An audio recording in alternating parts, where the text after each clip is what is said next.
On this episode of Beer, Blues, and BS, Big D joins the show. And I mean actually joins the show this time. We're going to have a lot of fun talk. We're going to talk Snowmageddon 3. We're going to talk wrestling a little bit. We're going to talk TV. I talk about some board games and some board game controversies, so that's always fun. At least for me it is. And one of us drinks a really bad beer.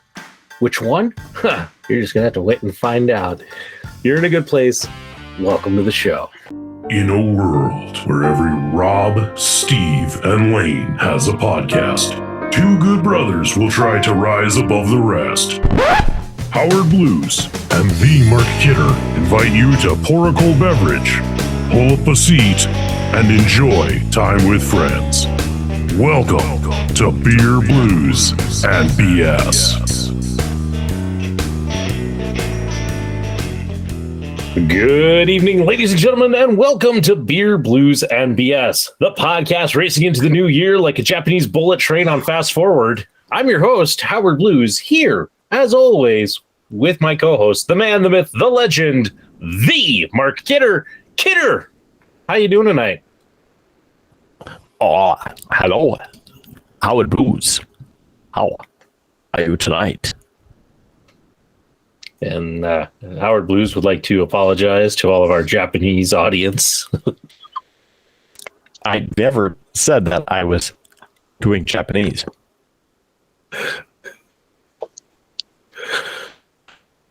You know, why you gotta be so racist?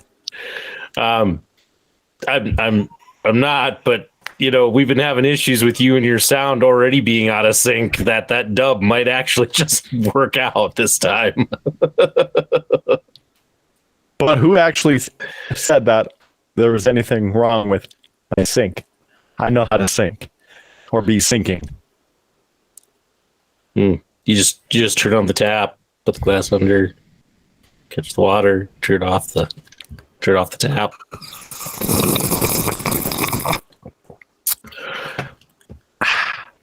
Yeah, it's gonna be one of those nights.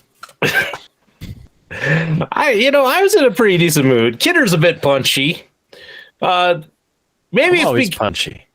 Nah, you're not always punchy. Last week you were like in a like melancholy. I was drunk at the time. No, I think you'd been up since 4 a.m. Oh yeah. So it's like being drunk. Yeah, kind of.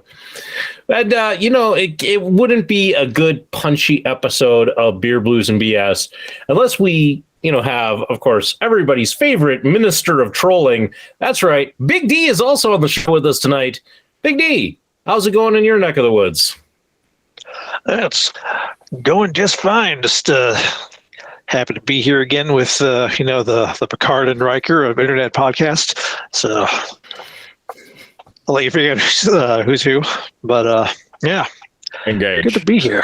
I was gonna say I'm Riker because I got facial hair and Kidder has no hair on top of his head, so that makes him Picard. So I think I've seen Howard put his leg up on a couple consoles now and then too. So I mean, it would fit. Yeah, it would. Oh, sorry, my microphone's blocking my shirt. I need to clearly show off my shirt so you can actually read this vintage T-shirt.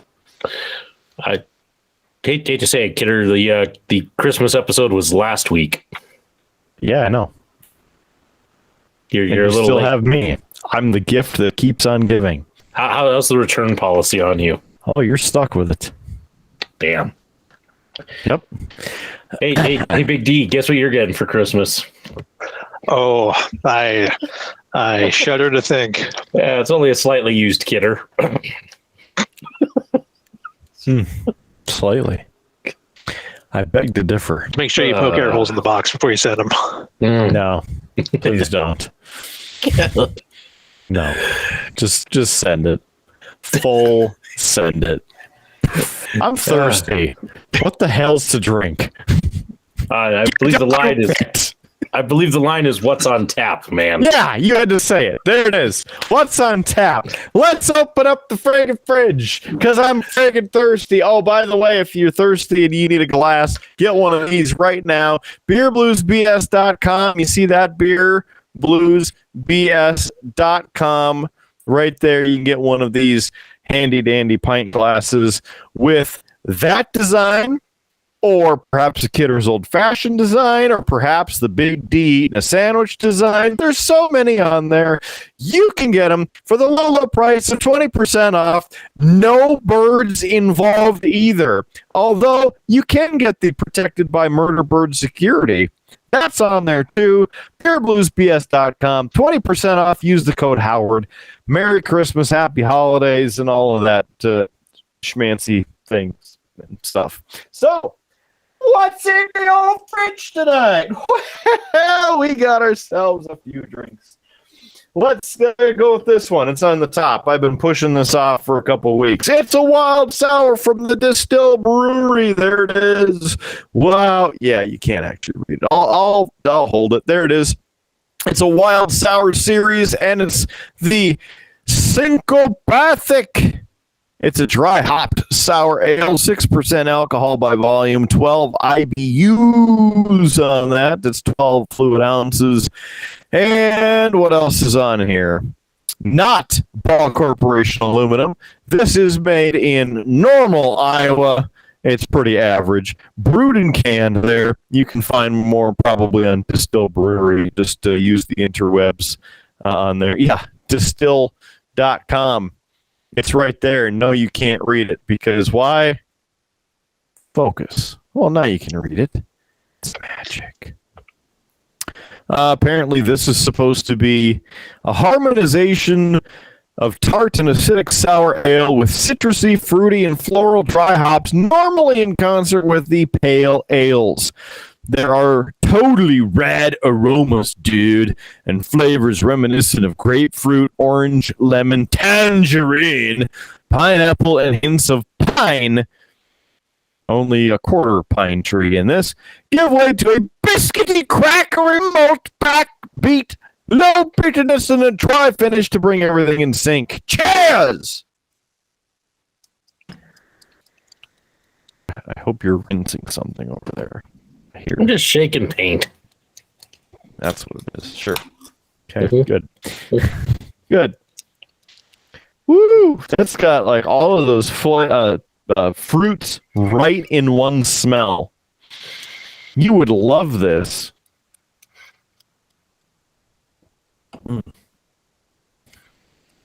Wow. It's trying to shove all the fruits at once down your throat, too. Woo! Okay. All right. Are you going to drink some paint? Well, I was going to let our guest go next. Oh. Manners. Oh, Big D, okay. what you drinking? Does he have something? He doesn't have the fighting Sioux flag anymore. That's been a couple of episodes. It's just back in my project room there. As far as he's redecorating. Yeah, but I'm making things more blah, which is my specialty. But so with all the moderator of mid, the man himself, Medium D. Well played, you bastard. So all the snow that's been going on, Mrs. D ran some errands, and she was kind enough to make sure that I had a couple of frosty beverages on tap. But you both will appreciate this. If you can call me the minister of trolling, she is the first lady of trolling, because one of the things she got me was to kind of troll me, which is awesome. I married the right woman. So what I got right here is a Bud Light. No, I would throw that away. So Seagram's Spiked Jamaican Me Happy. Let's see here. We got 8%. Yeah, I know, right? 8% by volume, 1.7.5 fluid ounces. Has lemon, strawberry, watermelon, and guava flavors. And according to the can, this also has red dye number 40. So she might be trying to kill me. Let's see what we got. Didn't work. What was that? 1 through 39 didn't work. Yep. Gotta go big, right?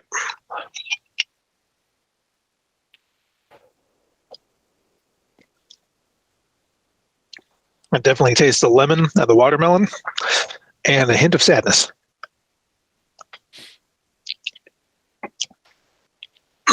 But in fairness, it's not bad. I gave it a 3 out of 5. Oh yeah, I should rate this. I'll give this a solid 3 as well. Well, gents, I'm having a beverage from the Surly Brewing Company. You know those guys who are great with their descriptors. This is a juicy pale ale, and it goes by the name of Logic Bomb. Yeah. I'm intrigued. Tell me more. Oh, I'm glad you asked. It is a juicy pale ale with such great descriptors as it's juicy, hop, and rust. Rust? No, brust. Oh. I mean... Or burst. Burst if I turn it at the can, you know. Oh. I mean, I like the idea of you drinking rust better. I mean, you're up to date on your shots, right? Yeah. It's 5.5% alcohol by volume, and that's all I got on this thing. So let's open it up. Ooh, she's a bit angry. Well, you can smell the hops.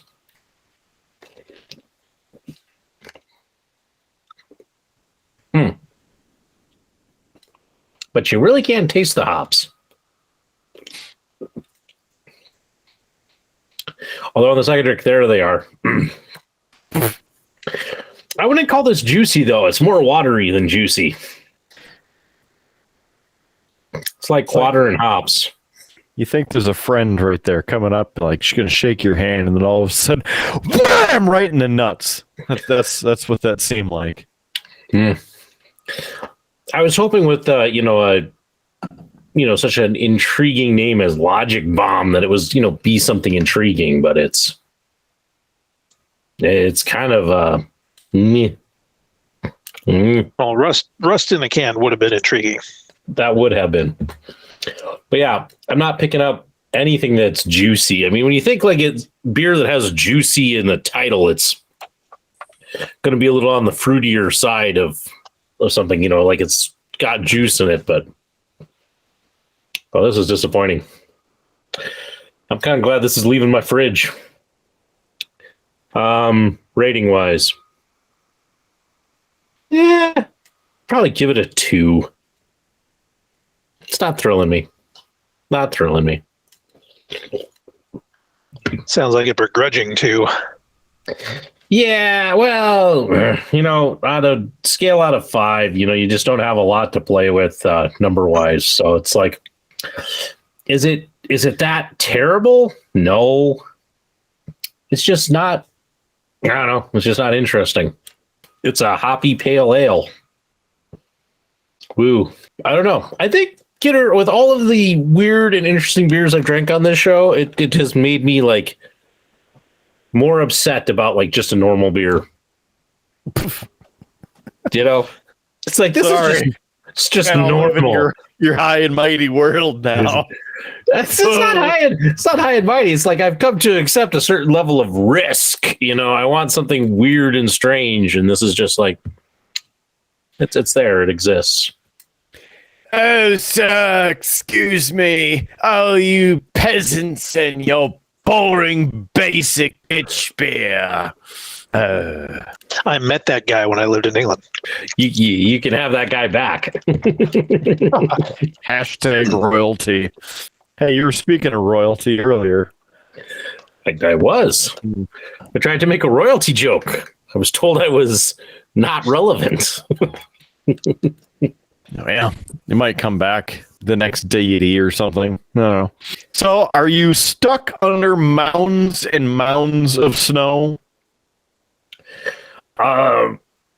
Yes, I am, Kidder. Did you get the snowblower yet? No. But Kidder, I had to get my reps in because I am, of course, part of the National Snow Shoveling League. So gotta get those reps in. a shirt conveniently located in the merch store at beerbluesbs.com. 20% off right now.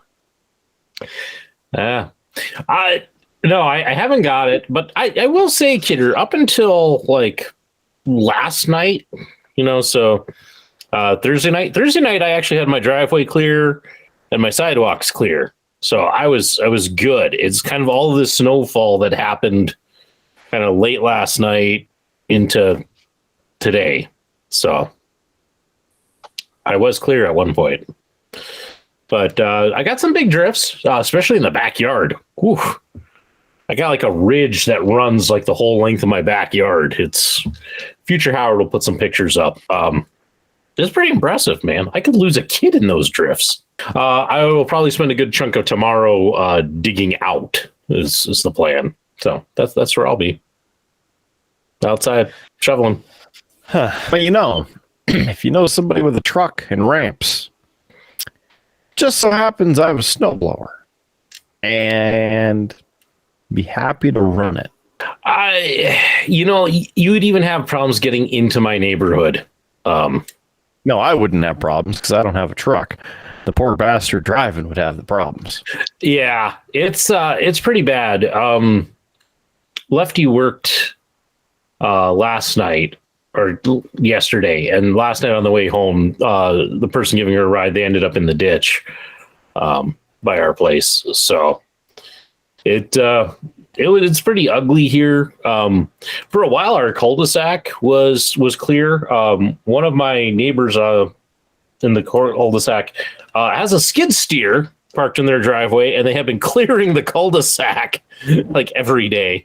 So, which is all right, except he's not great about like where he puts it. So like the first time that he did it, he cleared it, which was before the big storm. It's kind of that little bit of snow we had, like last week. He pushed it in such a way that it made it so that the mailman couldn't deliver my mail. And I had to go out and dig through the icy, compacted crap that he left there to clear the way. Right now, it's pretty bad. I've watched at least 3 cars get stuck on my street today. Right. And I was mostly in the basement working. So it's kind of like I went upstairs to like eat lunch and let's check and see how bad it is out there. And there'd be some cars stuck there. I'm like, yeah, you shouldn't be coming up this road. See, for a second, the way that you started that, I thought the cars were ending up in your basement. And I'm like, people are really lost. They're ending up in your basement. And you have bigger problems than coming upstairs to have a sandwich. If you're seeing cars in your basement. I mean, Howard, what kind of crap do you have going on over there? Hey, listen, it's not, called a cave of wonder for nothing, man. It's a wonderful place where things like that could happen. It's possible. What else he's drinking or consuming down there? Yeah, Kidder, I was tempted, and now this may be why I'm as salty as I am about this beer being I was actually thinking of I have some prickly pear vodka and I have some ginger beer in the fridge. I was going to make my prickly pear Moscow Mule for the show, but the ginger beer I have is not the best, so I picked up some new stuff, but I didn't get it in the fridge. So it's like I wouldn't have had a nice cold one if I tried the new stuff. And it's like, So I just like, well, I'll just grab the beer. Now I'm kind of disappointed and wish I would have gone the other way and had the mule. I'll open up your back door, pop it right out there in the snowbank on your deck, and there you go. Yeah, but then I have to leave during the middle of the show. And with Kidder being as punchy as he is, I mean, who knows what he'll say? I think we know what he'll say. It'll be just like that time we put beer out on your deck. And then half of it blew up. I don't remember that, but Yeah, we had some beer when you're in the townhouse. Put it on the patio. Yeah, I do kind of remember that. Gitter, I see, and I don't want to step on all your thunder, but I see you put some snow again in statistics. I did not see any thunder snow with this storm. I did not hear of any reports. There was some thunder sleet at the very beginning. Over in the Fargo area. Did you see that, Big D? In the Margo forehead area? Not for this one. For the blizzard we got a couple of weeks ago, we had thunder snow. It was about 50 nautical miles south of here, so closer to Fargo than here, but we saw it. Saw it on our fancy weather toys, and we got really nerdy. Yeah. Howard. I have no idea what that means, but okay. Howard shaking more paint. Yeah, Howard's so trying to this pokey tool. it's okay they're telling me because I have no idea what you're going to tell me. How much snow did you get out there in the biz?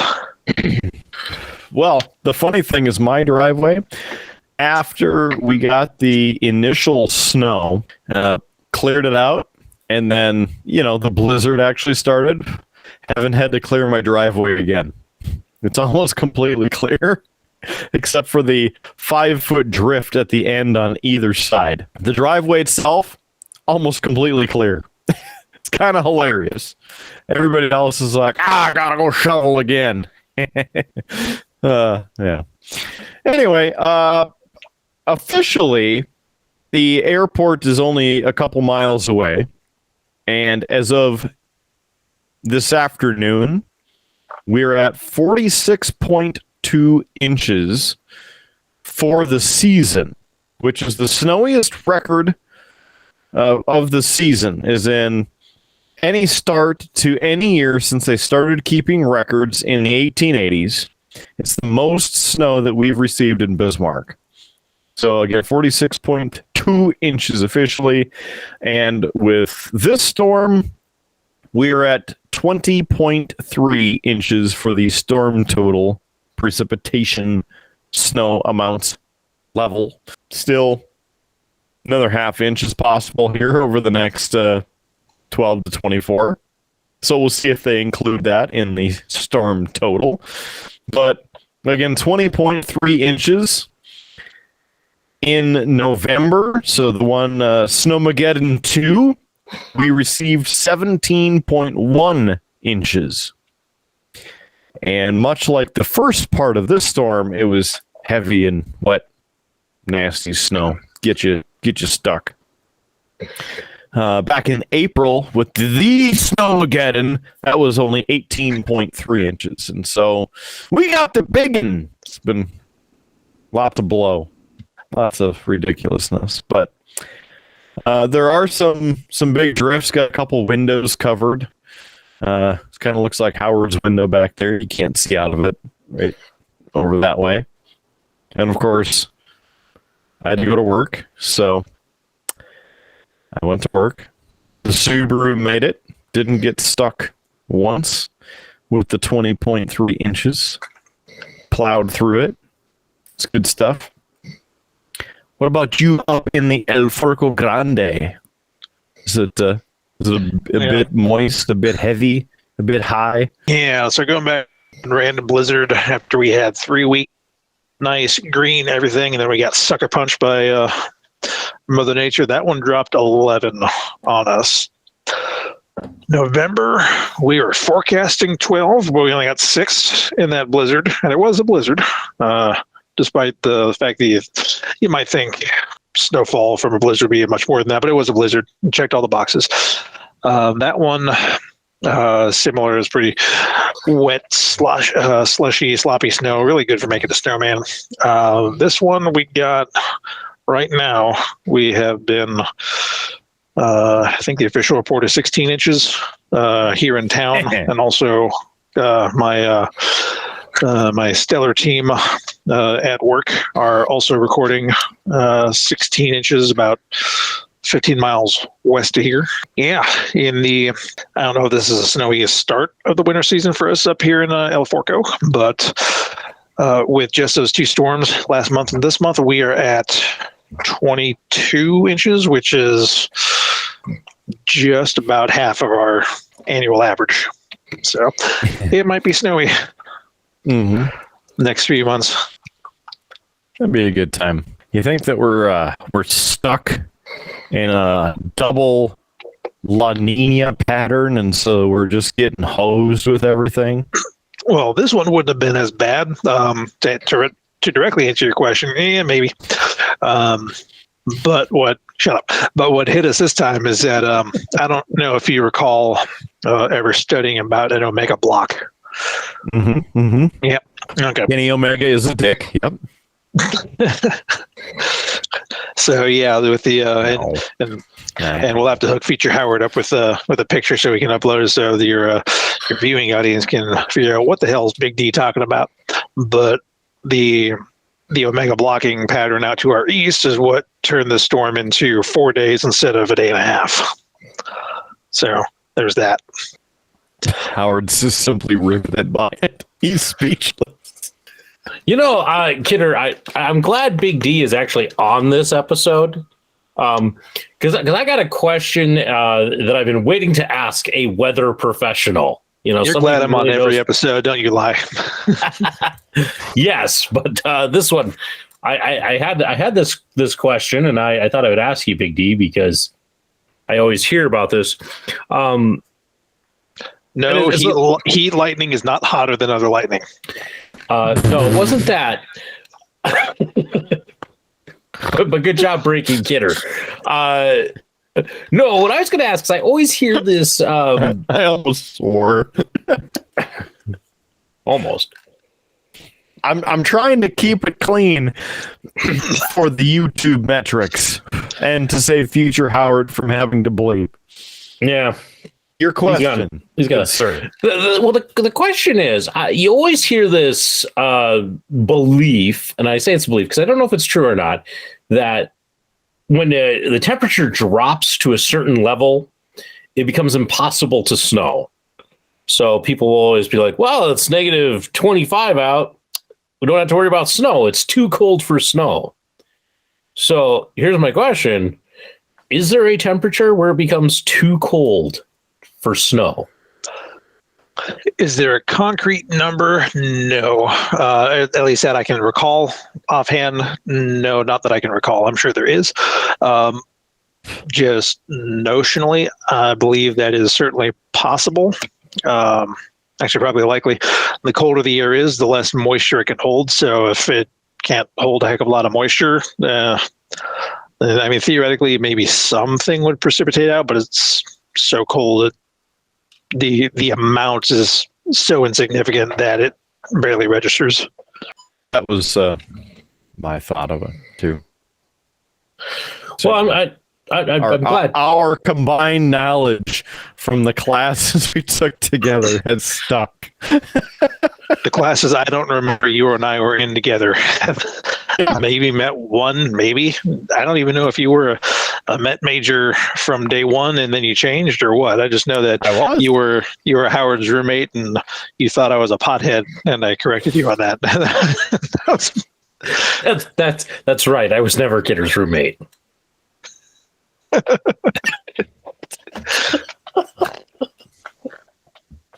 Sorry, that was a layup. I couldn't resist.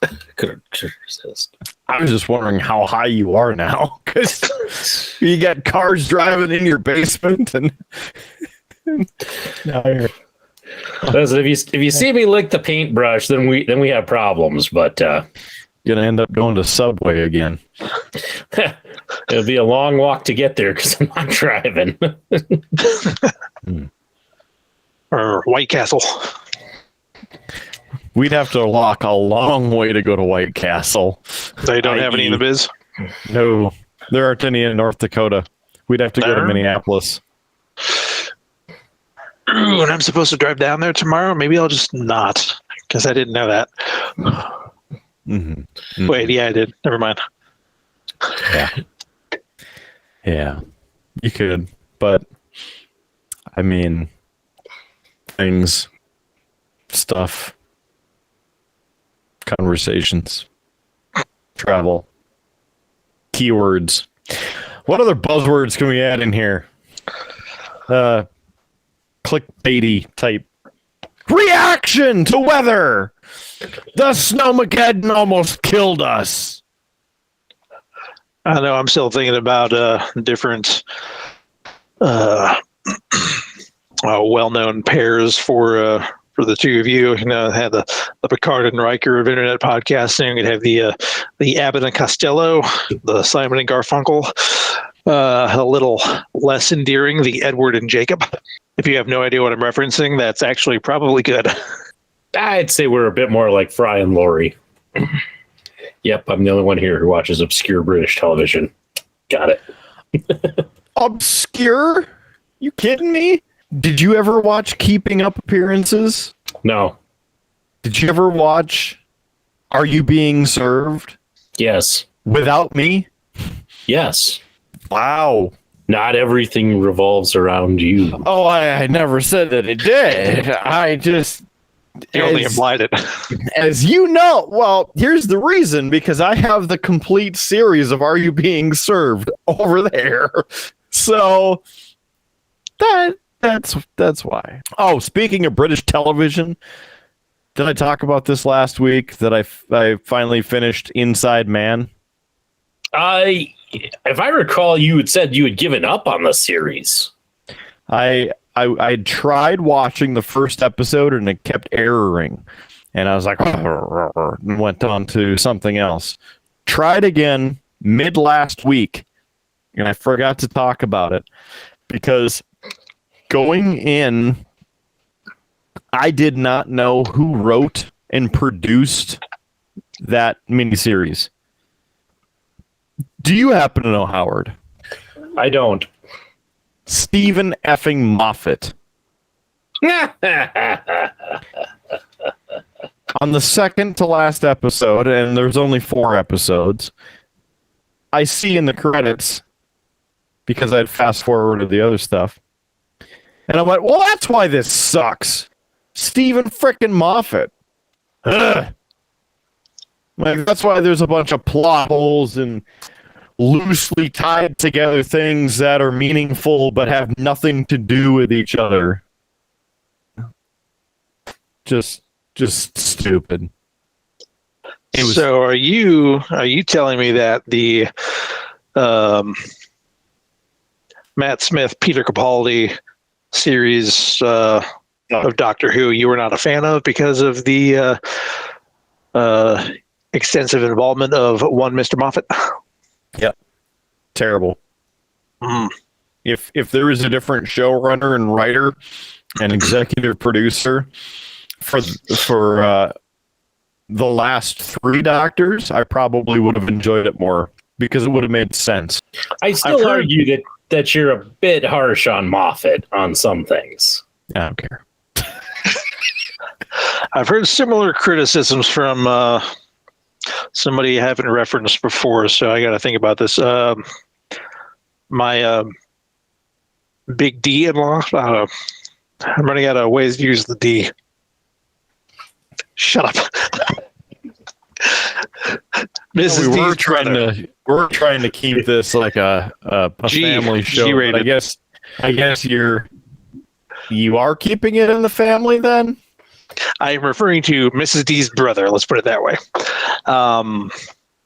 But no, his big gripe with Doctor Who, I think a lot of the Moffat episodes was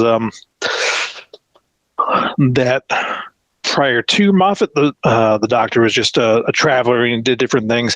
When Moffat got in there, I personally enjoyed the storylines, plot holes and all, but he was billed as the not omnipotent, but a larger figure than he otherwise would have been in the history of the universe and everything. And the story arc just got too big. I think that was the pair of main gripes. See, and my thing with Moffat is I actually think he's actually a very intelligent and very good writer. The problem gets to be, though, when, he needs the time to like think and really focus in and create something. Because, as I have said, some of my favorite Doctor Who episodes of all time were written by Stephen Moffat. Blink, Family of Blood, The Silent Library. These are all Moffat episodes, and they're fantastic. And I would argue that the first season with Matt Smith was actually pretty fantastic in storytelling wise.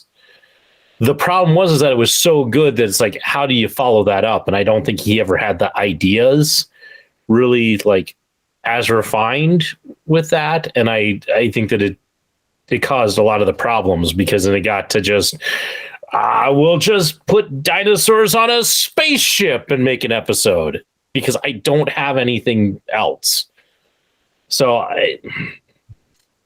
because clearly a year to write stuff isn't enough time. Well, but that wasn't his only show at the same time. Maybe he shouldn't take on those sorts of responsibilities then. Well, but it's I believe that he was booked with Sherlock Holmes first, and then he switched over because his Sherlock Holmes series is fantastic. I don't know if either of you have ever checked that out. With Benedict Cumberbatch and Martin Freeman, but fantastic series. I did up until the Moriarty character offed himself. Then I stopped, not because of that. I just, life happened and I got sidetracked. Wasn't actually aware that it was still going. Happy to hear it is, because it was a freaking awesome. Yeah, it's been quiet for a long time now, but it was good. It was definitely an excellent series. It just, but again, I think he had that before he had the Doctor Who showrunner position, and I think once he got that, then it was just he needed time to do both. But I also think he just, what he was doing with Sherlock Holmes was he was taking the classic Sherlock Holmes kind of mysteries and rewriting them and modernizing them and making it work. Whereas with Doctor Who, it was all original. And as I said, I think I really do think that he can write really well, but I think he gets lost sometimes when it's too much stuff, or he just doesn't have the ideas and can't focus down and doesn't have somebody kind of directing him in that sense.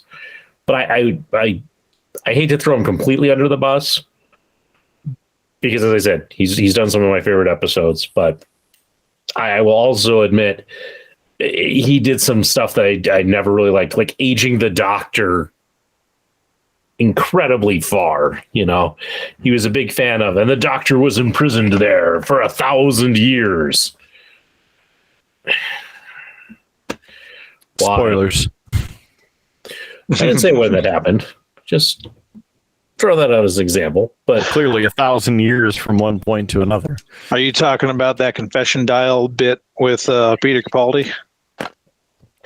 No, I remember, like, especially some of the Christmas episodes, like, always seem to have this theme of, and the Doctor stayed there for, it was always some, like, ungodly amount of time. Oh, yeah, that was, like 300 or whatever it was. Yeah, like he stayed and defended the planet so that they always had Christmas. And then, he was trapped and he had to punch his way out of this granite wall. And that was 4.5 billion years. And don't you judge me for remembering that. Yeah, but I mean, it was stuff like that where it's just like stupidly absurd. Yeah, it's like, but he kept going to that well of like, and the Doctor stayed there. And it's like, why? What does this serve?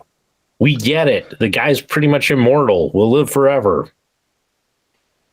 Yeah. So that's the stuff I was not really a fan of. But yeah. Hey, look there. Doctor Who tangent out of nowhere. We'll call that topic 2.5.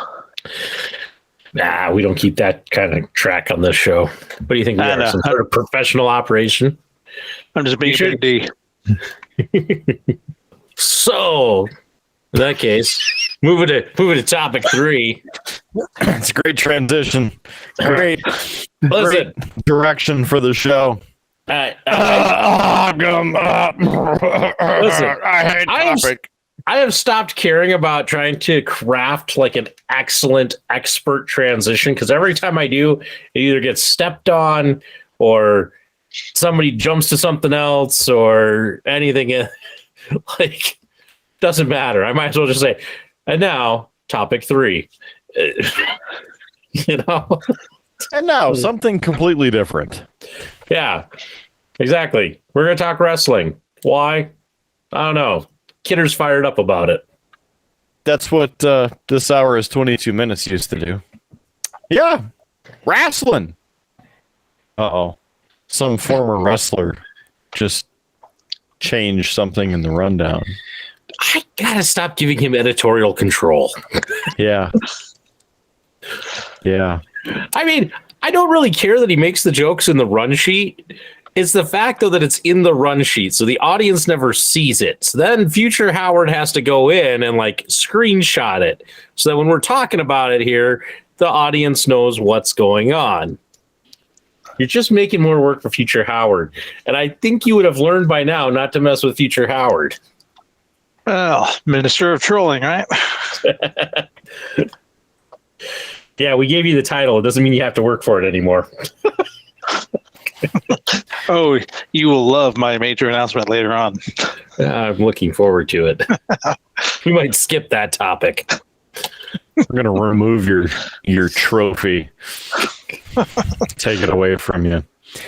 So, quick rundown from the WWE and AEW non-fake news. First of all, Mandy Rose fired! Get the hell out of here! You're done! In fact, Tuesday or Wednesday, whatever day, whenever NXT actually happens, they said, all right, you're wrestling somebody tonight, and guess what? You're losing the title. Okay. And then you lose the match. Get the hell out of here! Why, you ask?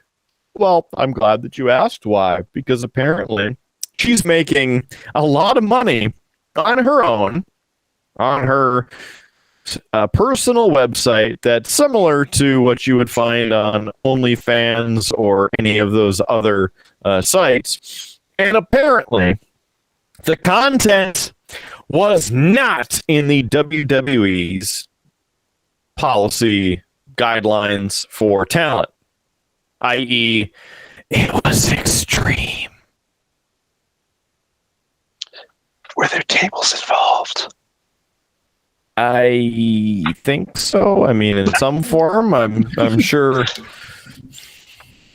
there was something flat, something hard, something propped up, I would imagine. But yeah, she gone. And she issued a statement, basically said, hey, the site's still up, so you can go pay $30 a subscription and put just the tip. Next, Matt Riddle. You a Matt Riddle fan, Big D? No idea who that is. Well, clearly being the pothead that you are, I thought he'd be your favorite wrestler. This is the darkest part of my ass. Yeah, he's the original bro, and it's like the stereotypical Southern California surfer bro kind of dude. Oh, okay. Gotcha. That's his gimmick. Gotcha. He doesn't wear shoes when he wrestles. He's like, on. He had a really good tag run with Randy Orton until Randy Orton had to have emergency surgery and hasn't been back. And then Riddle kind of been doing his own thing. But he's got like a 420 shirt and stuff like that. Not really holding back that he smokes some marijuana. But WWE's drug policy has changed to include marijuana, from my understanding. So when they drug test you, they apparently don't rail you for smoking the devil's lettuce, okay? Turns out, Riddle has been written off television for the second time because he apparently tested hot for drugs. And I just mentioned that marijuana is apparently no longer included on that list. So Riddle, get it together. Stay away from drugs, okay? Indeed. I'll add to this, Kidder. Part of him being suspended, he was given the same option that Jeff Hardy was, which was go to rehab or be fired. So they wrote him off, not because he's just suspended, but he is going to rehab. So just to put that out there as a hopefully he uses as an opportunity to get clean and such. So just to share that tidbit. You are correct, my Howard of Blues. I blame the logic bomb. Clearly, having an effect. Well, also on SmackDown tonight, no, I haven't seen it, but the internet, as always, spoils everything for me, and so I learned, and I will share this knowledge because by the time you see it, it will have happened a week ago, probably. SmackDown tag match. It's Sammy and Roman Reigns versus KO and a mystery opponent. Would either of you like to take a guess as to who that mystery opponent will be for the last SmackDown of 2022? I mean, I'll take a guess, but it won't be a good one. I do not have a guess on this. I'll say Goldust because bizarre. And this was a bizarre snowstorm. There we go. I made the connection. Sure. Well, the natural Dustin Rhodes is still employed by AEW, so he will not be showing up on SmackDown. And Howie Blues, -5 for not even taking a stab in the dark. I mean, I don't know. I mean, it could be Cody Rhodes. He's kind of due to come back, but I think that they're saving him for the Rumble. Do you have The Rock come out? Because then that could build to that with that feud. So there's like 2 or 3 guesses, and I'll save you. They're wrong. It's your favorite person you can't see who voices anything and everything these days. That's right. It's the 5-star flashing fan himself, John Cena.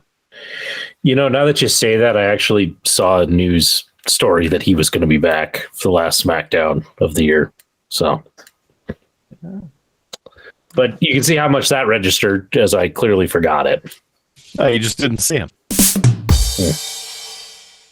So they're still shoving Cena down everyone's throats. He has not been around since May. Really? There was going to be the summer of Cena, and then Vinnie Mac's Wet Willy contest got exposed, and Cena went, I'm going to go voice some Honda commercials. Okay. Yeah. Shows you how much I keep up with the pro wrestling biz nowadays. But okay, cool. Long absence, Cena rolls in. I can get behind that.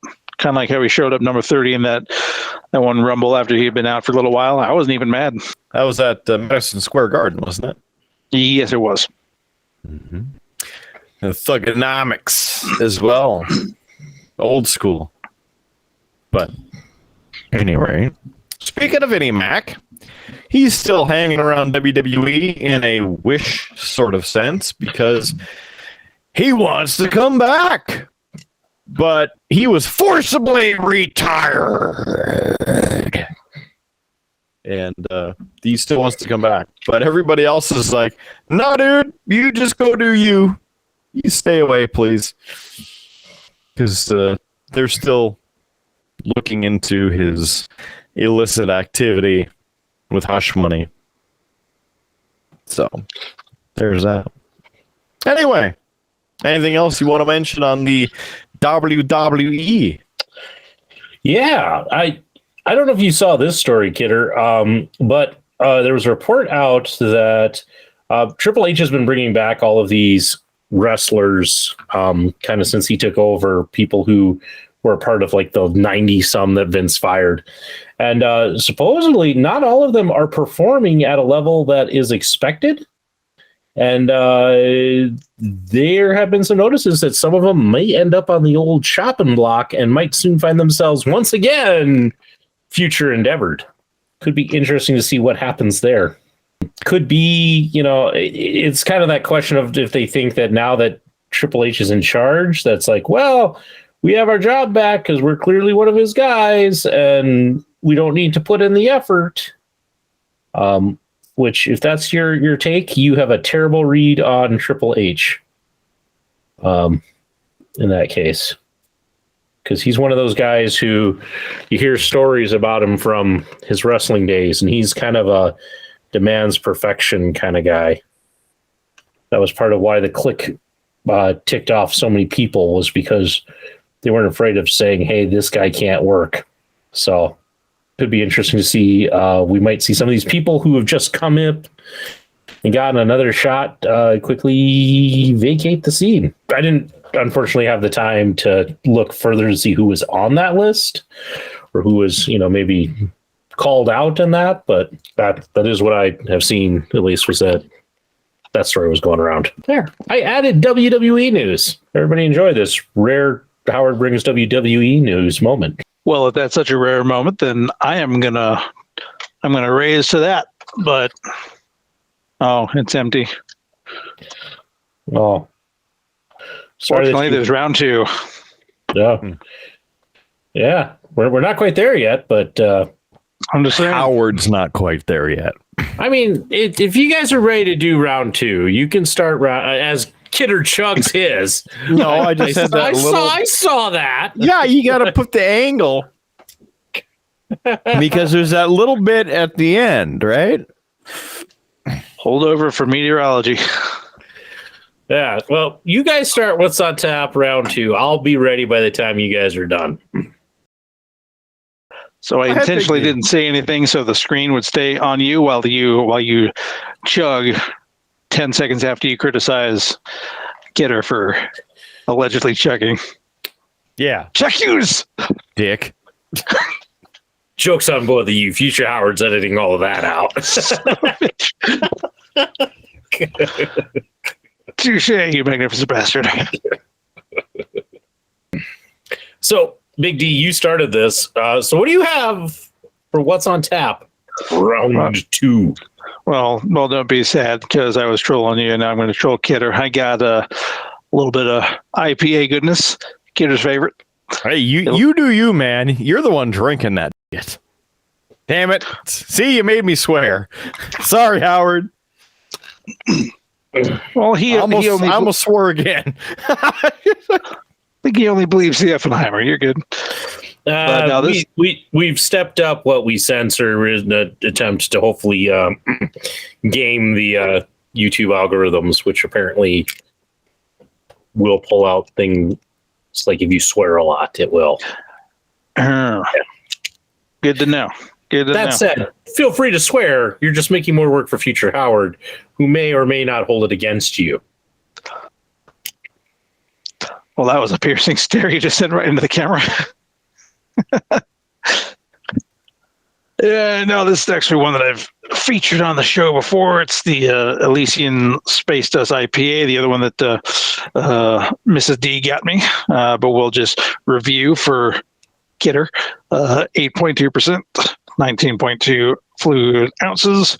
It is an IPA, as I mentioned before. And let's see here. Elysian Brewing Company, Seattle, Washington, and Fort Collins, Colorado.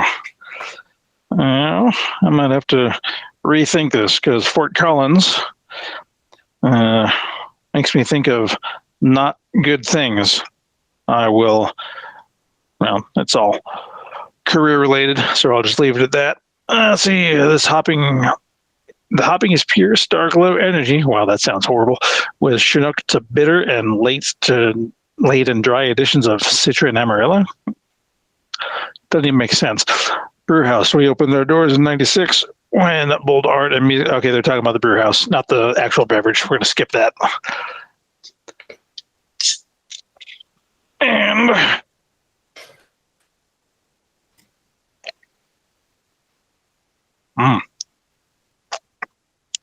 on a scale from 1 to old-fashioned cherries, I rate this as a kiddo, get your life together. When you drink that bad of alcohol, you should probably reconsider your life choices. Nah. I was going to say the correct follow-up to that, Big D, was when you find yourself on a podcast called Beer, Blues, and BS, then you should reevaluate your life choices. That would have been the proper dig right there. That's what you should have gone with. Okay, so this is for a future, Howard. No, you're too slow. That bus left. When you find yourself on a podcast called Beer, Blues, and BS, you should reconsider your life choices. Although in hindsight, that was a dig at myself as well. So,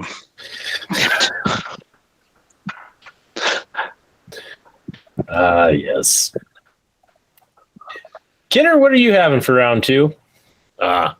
He's giving me the signal that says, Howard, save the show, do something interesting. So I will. That's right, I will hop in. My What's on Tap round 2 comes to me thanks to everybody's favorite Triple B Brewmaster, the local geek. That's right. He gave me this. It's a Jeremiah Johnson Brewing Company Mountain Man Scotch Ale. Yeah. It's brewed in Montana, and they have Masters of Craft on here. A lot of stats on this. I think the most important one that we care about is 6.5% alcohol by volume. What all do we have here? It's local craft. It's Montana's Golden Triangle, proudly brewed in Great Falls. Pretty cool city. Been there a couple times. Locally sourced. The barley malt comes from 4 miles away. The honey comes from 28 miles away. The water, 4 miles away.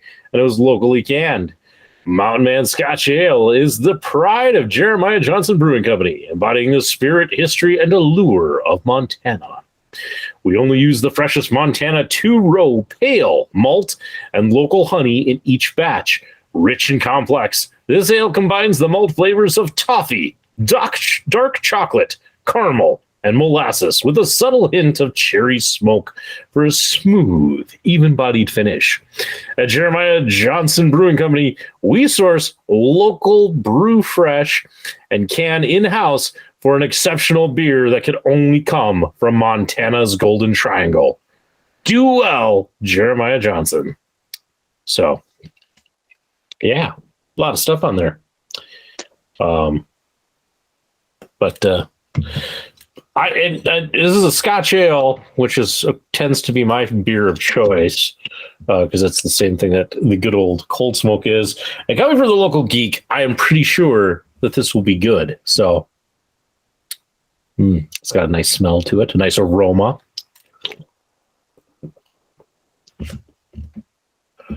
Oh, that's good. That is good. It's not quite like a Cold Smoke, which is my, basis for any Scotch ale. It's got that is a very smooth finish to it. It's pretty impressive.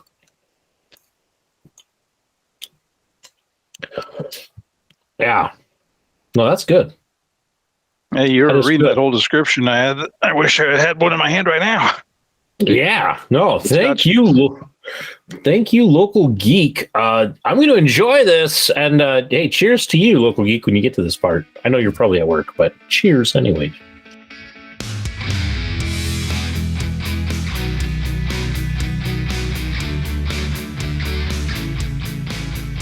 Can't go wrong with that Scotch ale. True story. It really is one of my favorites. And such, but I see Kitter's ready. He's that's what he's got.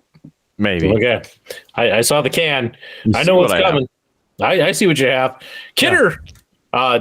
Because I see what you have, and I know what it is because I gave it to you. What do you have for the audio listeners and those who don't know? Like I don't know if we can actually use that music, but I'll give you an idea. from the Distill Brewing Company. It's a Hawaii 5 Ale. See what I did there? All right. Product of Illinois. Has nothing to do with Hawaii aside from the name. Again, refresher for you. Blonde ale with pineapple, coconut, mango, peach, and guava. Fruity, juicy, tropical, normal Iowa or Illinois.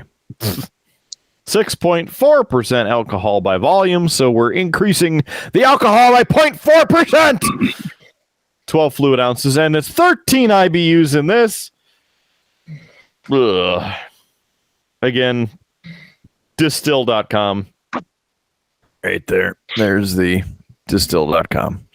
Okay. It says, our fruity and juicy blonde ale will quickly transport your palate with a taste of paradise.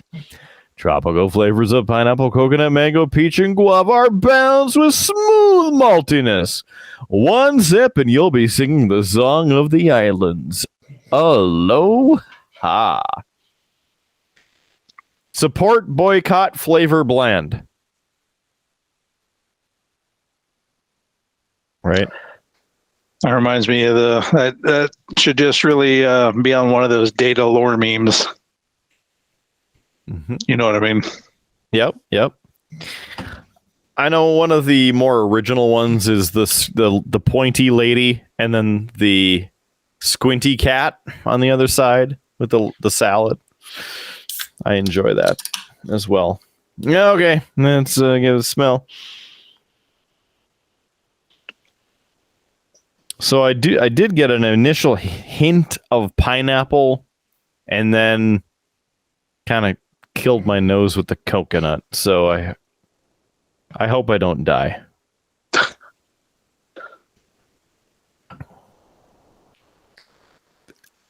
Ugh.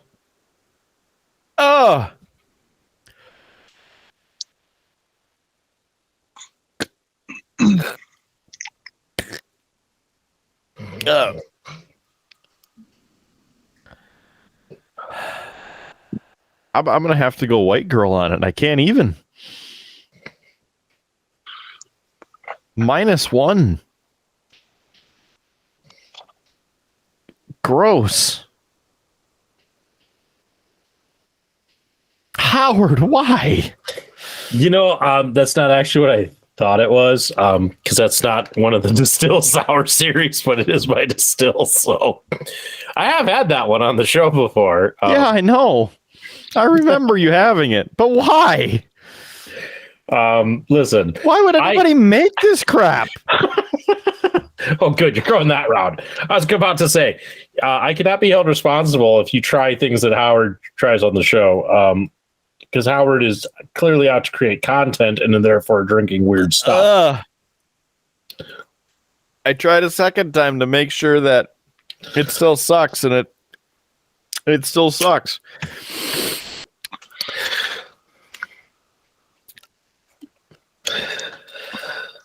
I'm gonna have to dump it.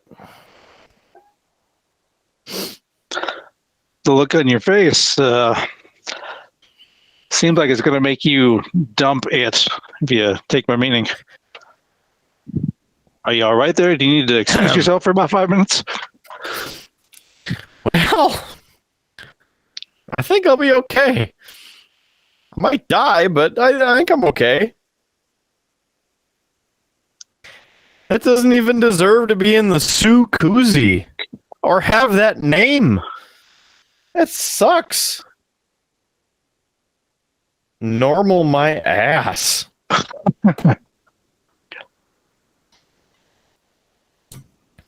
Yeah. Okay, so I'm putting that one off to the side. That one's going in the penalty box forever. I need something to fix my palate. Switch to auxiliary power. Switch to auxiliary beer. Give it a whirl. She's got cotton.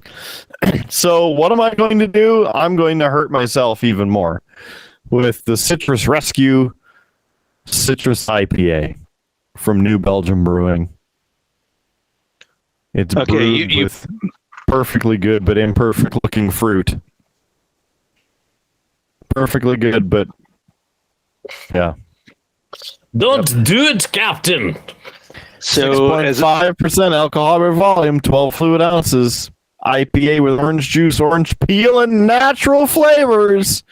as hard as you gripe about IPAs, or maybe you don't even gripe, as hard as you dislike IPAs, you're about to use an IPA called Rescue to rescue you from that skunk beer. Well, it wasn't skunky. It just sucks.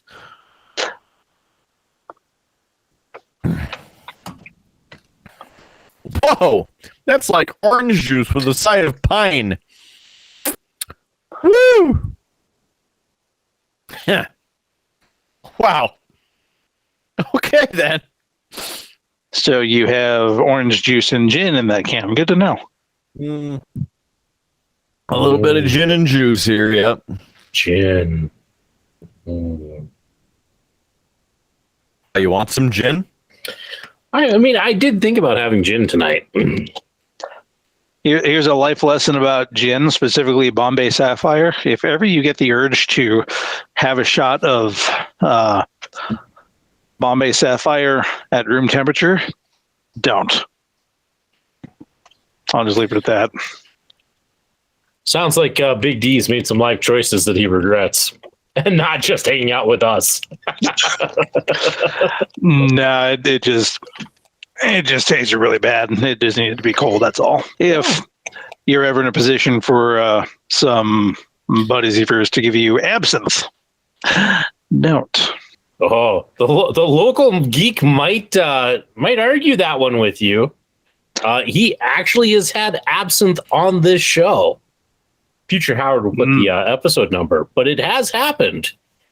Cool. So he, when I was about to take off out of Germany, some of my coworkers were trying to screw with me.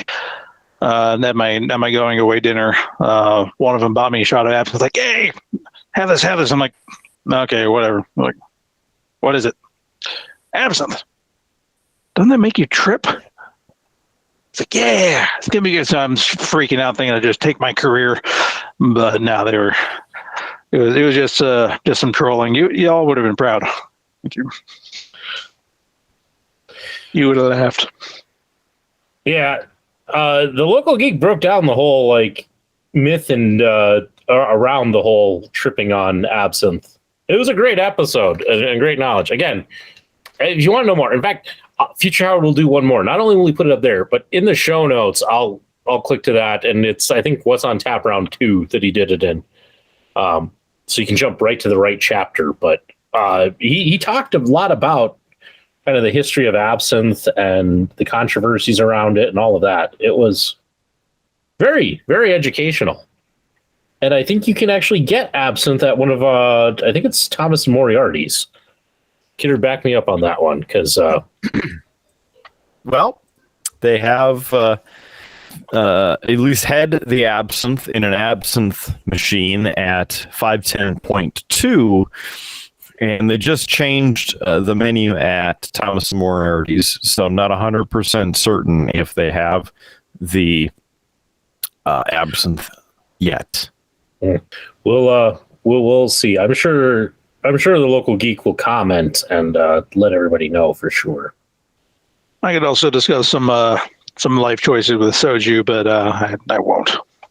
Other than the fact that I remember featuring soju on a What's on Tap a couple months ago. Tread carefully.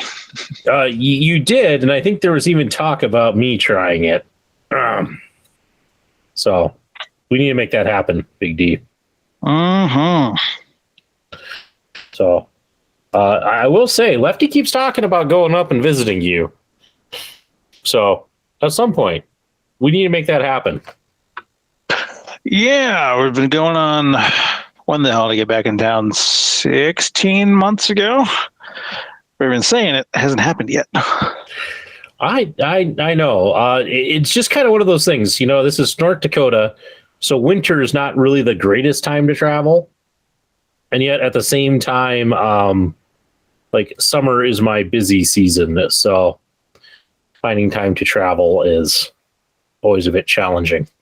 And to be clear, I'm talking about that both ways. I'm talking to Mrs. D, like, we should go to Bismarck. Oh, yeah, we should. And then, we got to fix that because who knows how long I have left here. Could be as little as 10 months. Don't know yet. Yeah, so we definitely need to make that happen. So future goal. We'll make it. We'll come up with something. We'll chat.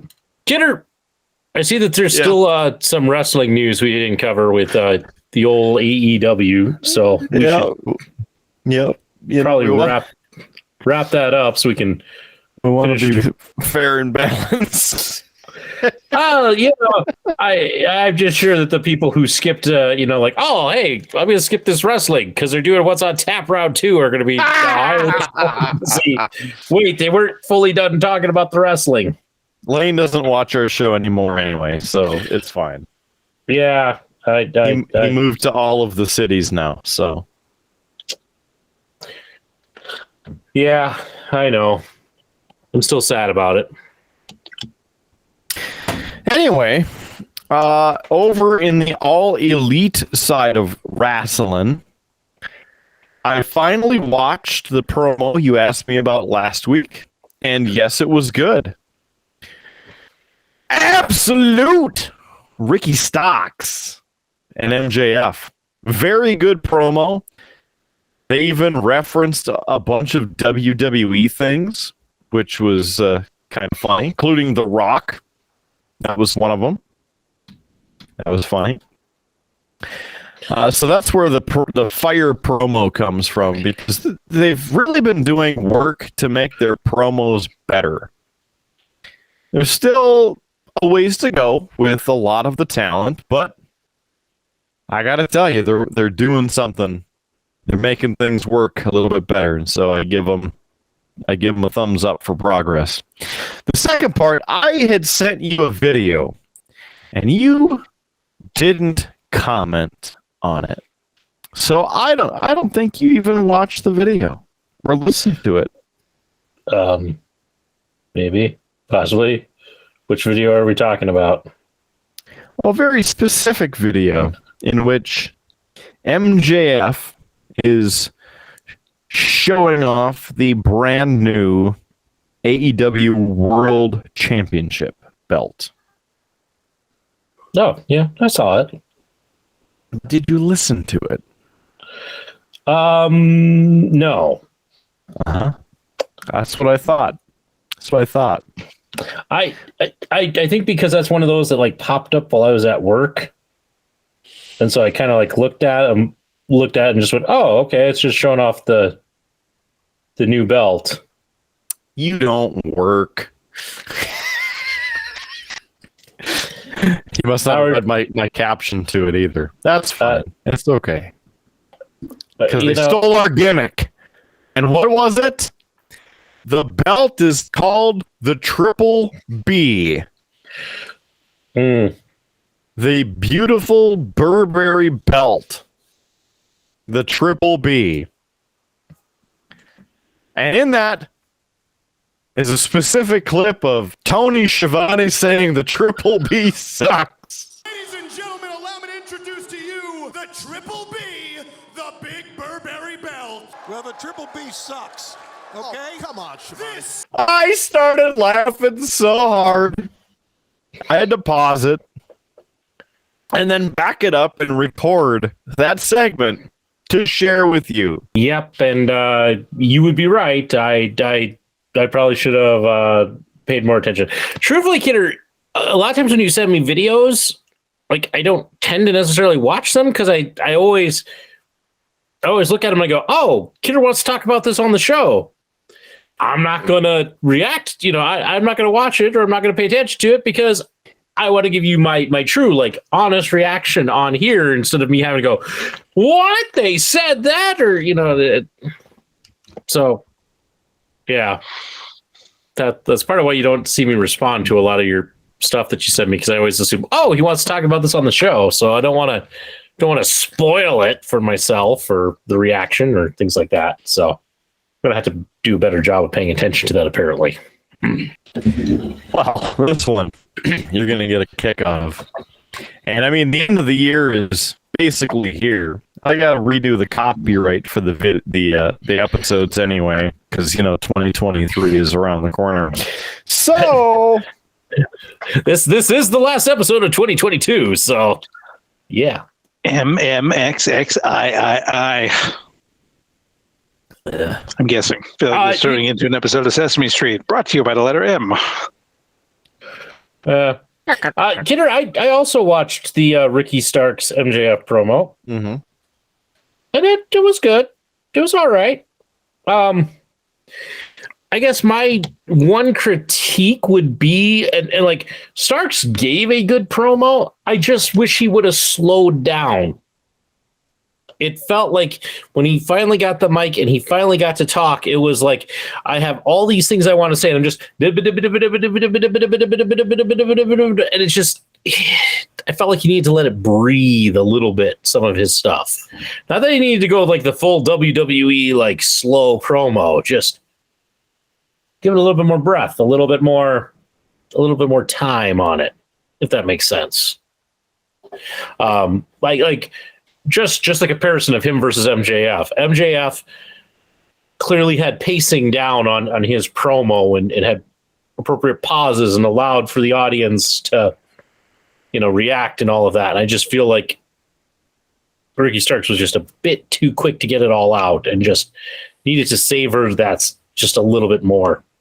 But that said, I mean, an amazing promo, and I need to now rethink Ricky Starks because I've been down on him the last few times that we've done AEW pay-per-views.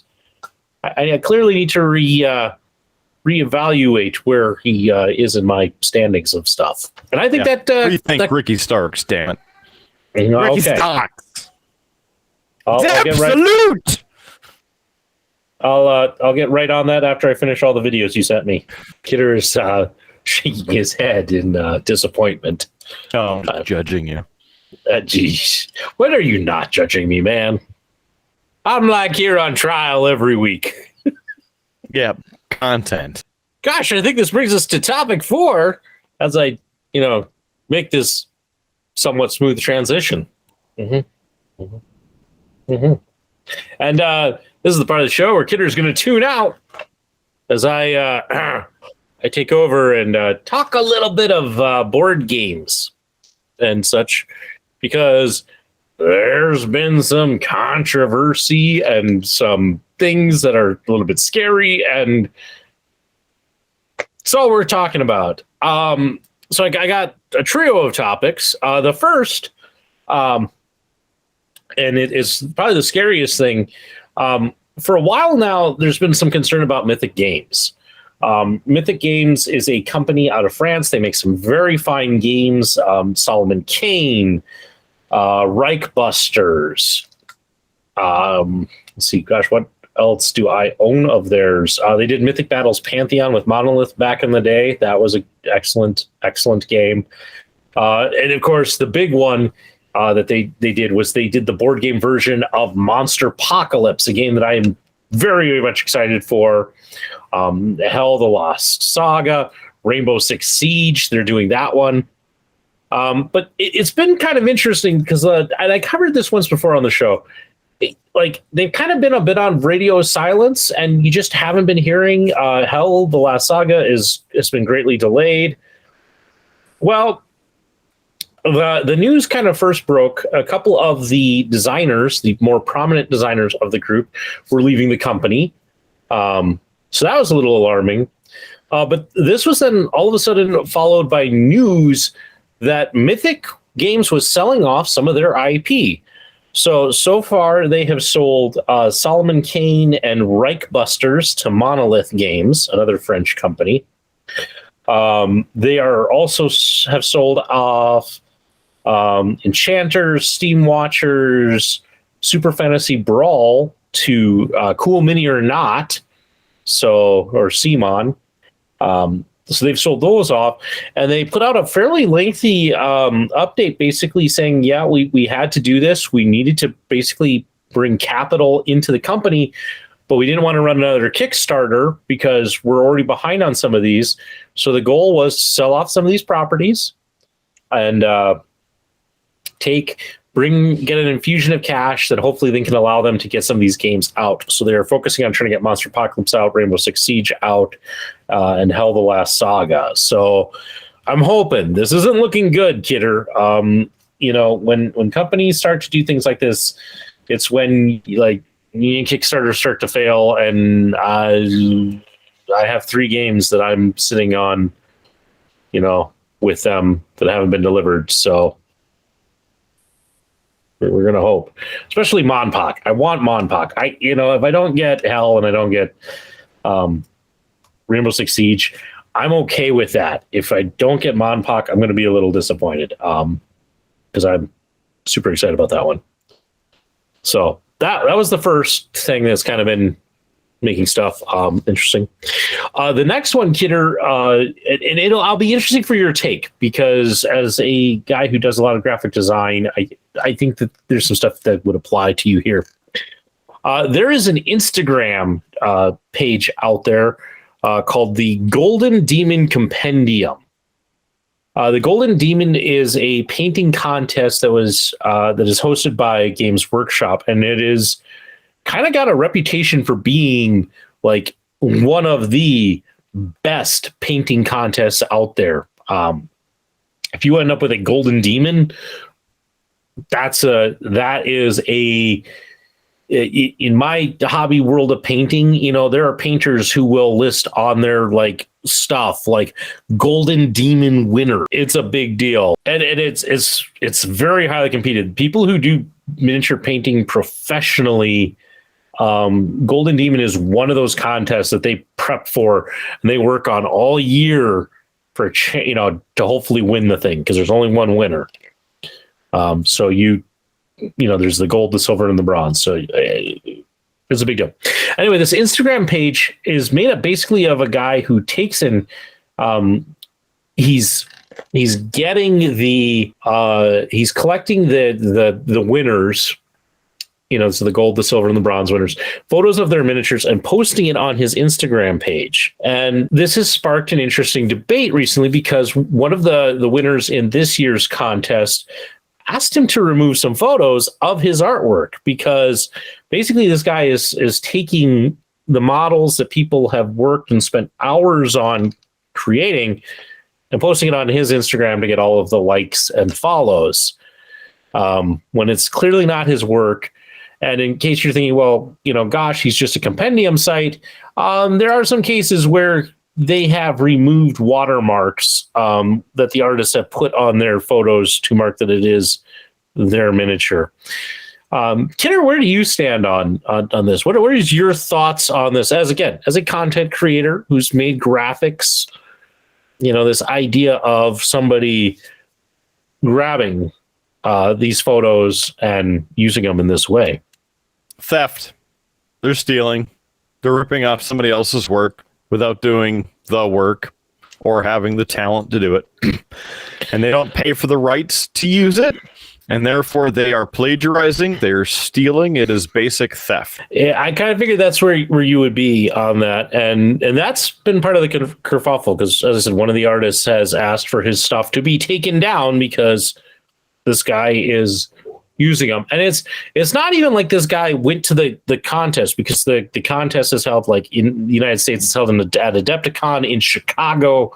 It's not like this guy went to Adepticon in Chicago and took the photos of the miniatures in the display case and put them up. That would be one thing. But this is actually taking the artists' photos off their own Instagram page and posting them up there. So I would agree. It is kind of theft, but it's been a bit of a controversy that people are talking about, whether this guy should be allowed to do this or not. So there's that. The last thing I will talk about, just because I think it's stupid and that makes it entertaining, Games Workshop put out a game called Cursed City, and I've talked about this on the show too. I managed to get a copy of it. But they put it out, and then it was to a very low numbers for as much hype as it was. It sold out immediately. I was lucky to get a copy. And then GW kind of said, "No, we're not supporting this." Well, then this year they came out and they said, "Well, here's an expansion." Okay, cool, sweet. And again, it's sold out. It was hard to get. I got a copy. Woohoo! And then they came back and they put out a second expansion. And again, this one didn't sell out quite as many, or quite as fast. They printed off more copies, but they said this is the last time. It's the only time. If you don't get it now, you're never getting it. So people did race out to try and get it and such. I got my copy. It's in the mail. But then here's the thing. So after they kind of made this push of like, that's it. This is the last expansion. We're done. You better get it now. Kidder GW announced this. Actually, I think it was last week, but they announced shortly, like, "Hey guys, in 2 weeks' time, we're going to put both expansions up for print on demand. So if you want it, you just have to order it, and we'll print up a copy and send it to you." Which is great. I also feel bad for anybody who scalped this game, because there were people who were buying like 4 or 5 copies of the expansion and then like selling it for hundreds of dollars on eBay. So that didn't work, but yeah, there you go. There's some board gaming kind of news and controversies. And Kidder, for those who are wondering, I am painting. I've been painting up my Arachno standard, Arachno Assassin Standard Bearer, and he's almost done. I've been using the super washes from Reaper along with a couple speed paints from Army Painter, and I think he's almost done. I just want to put a wash on the gold on the standard, and it's done. I like painted a mini like in a half episode of Beer Blues and BS. That's pretty fast. It looks all right. The skeleton bone kind of comes off a bit more yellow than I kind of like. And I will say it is hard with these contrast paints to kind of get them to just go where you want them. So I have some bleed through in some places. But I just really wanted to experiment with these. So there's that. Big D left us. He did. He did. I'm wondering if he didn't have kid sort of something pop up. So while he's gone, Kidder, big news on the old kind of entertainment kind of movies and TV stuff. It hasn't been a good chunk of time here for Henry Cavill. First, he left the Witcher series, partially because he didn't like the direction that the Witcher series was going, but also partially because he was going to be returning to the big screen as Superman. However, the news came out today that the new showrunners, if you will, of the DC universe, the Guns, have decided to go in a different direction than Henry Cavill, and he has lost his position as Superman. Bum, bum, bum, bum. So he's taking it very well. But a little disappointed because he was excited to come back and play Superman some more. So kind of interesting. It's now the other kind of big rumor with that is that he is looking to do a Warhammer 40,000 show for Amazon. So we'll see if that happens. So he is a big Warhammer fan, so you have to give Henry Cavill credit. He keeps willing things that he loves into existence in an entertainment side. So yeah, it's true. But I don't know. could be a little weird with how the DC universe continues on. Because, I mentioned watching Black Adam, and it's all right. Yeah, it'll be interesting because I think that The Rock had a whole lot of plans to do stuff, but with the guns in charge, I mean, they're rebooting the entire DC universe. So because they're doing that, it's up to them to recast and do what they will with any of those IP. So, you might see a different Suicide Squad. Well, the Suicide Squad is pretty safe because that was James Gunn to begin with. But, we might see a different Batman. We might see, a different Wonder Woman. We might see no longer Jason Momoa as Aquaman. I mean, it'll be interesting. It's just going to be a change, and it'll be interesting to see what Gunn does when he has full and total control of the entire universe. In this case, so yeah. Well, we'll see.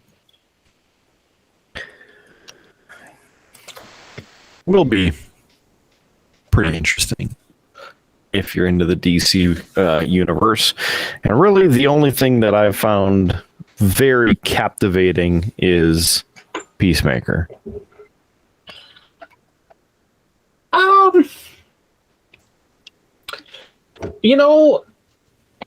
As I close my drawer, and I haven't seen Peacemaker. The characters that I'm really interested in, like, I really did enjoy Ben Affleck's Batman, so I'm kind of interested to see where that goes. I'm always interested where they go with Batman as a character, so that one, especially since they just had The Batman come out, and that got pretty rave reviews, and there's talk of doing a sequel.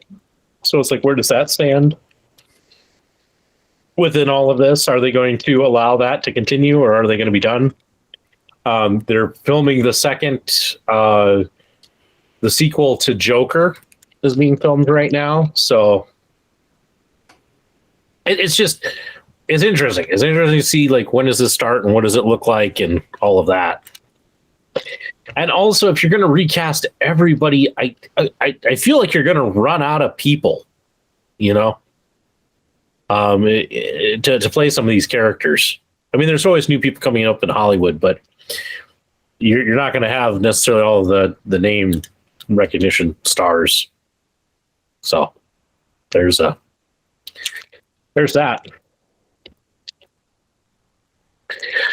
So yeah. Let's see. I'm trying to think of other things to stall with, Kidder, because the next topic was Big D's, and he's not here. Here we go. We have another this. Kidder, I have an idea for our episode 100 contest. Here's what I'm thinking. I'm going to pitch this to you live. Hit me. Well, we've been wanting to grow our subscribers on the old YouTube channel. So here's what I'm thinking. Channels. Well, I'm focusing on YouTube. No. I mean, I'd love it if people did everywhere. So here's what I'm saying. If you want to get a chance at a Beer, Blues, and BS pint glass that I'm putting up with my own money, I will ship it to you. Here's what you got to do. First, you have to subscribe to the YouTube channel. So that's step one. Step two is I want you to take and share your favorite episode of the show, or it could be of Howard's Game of Wonder, or it could be of Kidder's Log, or it could be one of the wrestling reviews, but your favorite video that we put out. So you got to share it on Facebook, and you got to tag Beer, Blues, and BS. If you do those things, you will be entered in. We will draw a name out of that, and that will be the winner of said pint glass. What do you think of that? I think it's great, but how are we tracking it? How do people let us know? Well, I mean, it's one of those things. If they tag us, then we'll be able to see every time that the show gets tagged. So there's that. And then it's just basically matching that up with the names of our subscribers, because we can see everybody who is subscribed to us on the YouTube channel. So it's just kind of a quick check and such. So one of those things I can go in. We can easily check it, put everybody's name in a hat, and we'll do a drawing live on air. So, should be pretty easy. A little bit of work before the show, but I think we can do it. And if you're okay with it, then we'll make this announcement official right here, right now. People have a chance to do it. Let's do it. Make it happen. Mm-hmm. For one of these beautiful pint glasses. Is it this design? This one? It is that one. Yep. It is the as some people would say, the bog standard Triple B Blues Triple B pint glass. I was trying to say logo, and for some reason the word logo escaped me. Here's the only other catch, though, folks. We have a 2-week buffer on our episodes, so that means that you have until we put out episode 98 to get your to get this done. So if you think about it, you're hearing about it here in episode 91. By the time this comes out, we will be recording episode 93. So you have roughly 5 weeks to get it in. Roughly. Does that make sense? Future Howard will do the math, and he'll actually put the date up here or in the show notes if you're an audio listener. And we'll have that for then future episodes where we'll be able to say it. But we'll probably put a post up on Facebook and things like that. So, yeah, if you want a shot at that, that's what I think you have to do. And we'll draw that live on episode 100. And then I'll get in contact with that person and figure out the shipping deets.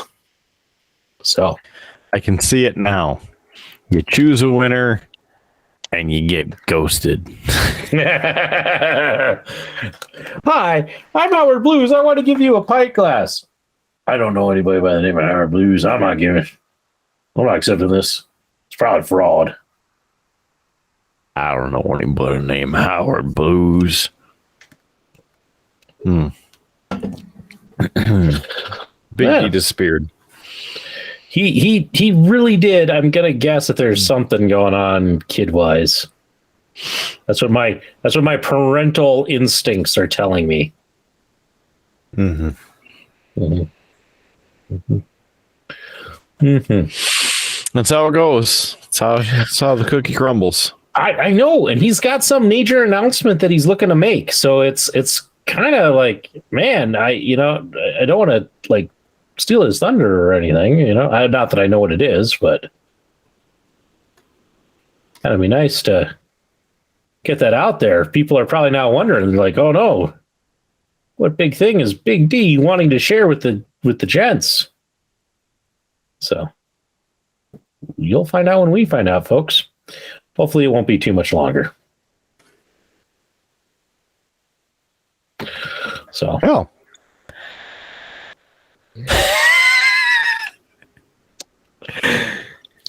He was there, and then he disappeared. Wow.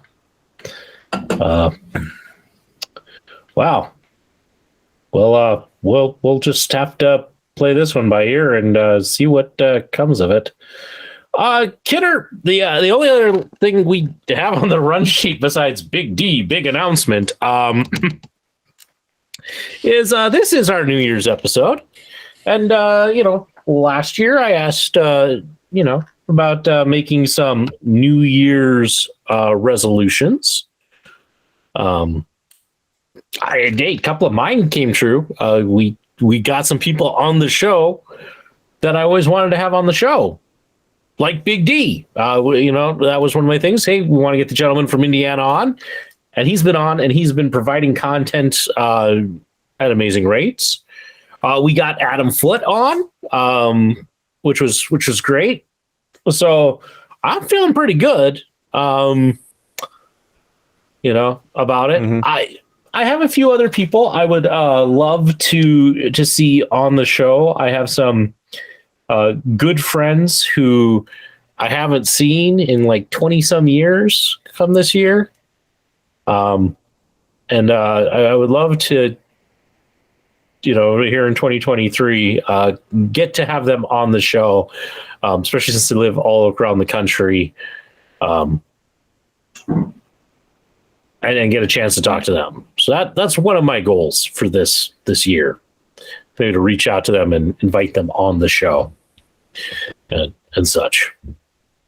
I don't want to necessarily name names right now, just because I don't know if they want to be associated with the show, if they want to use a nickname, like Big D does or such. So, yes. And who would truly want to be associated with this show? Oh, I mean, only the best people want to be associated with, Beer, Blues, and BS. Unless you're Tony Schiavone, apparently.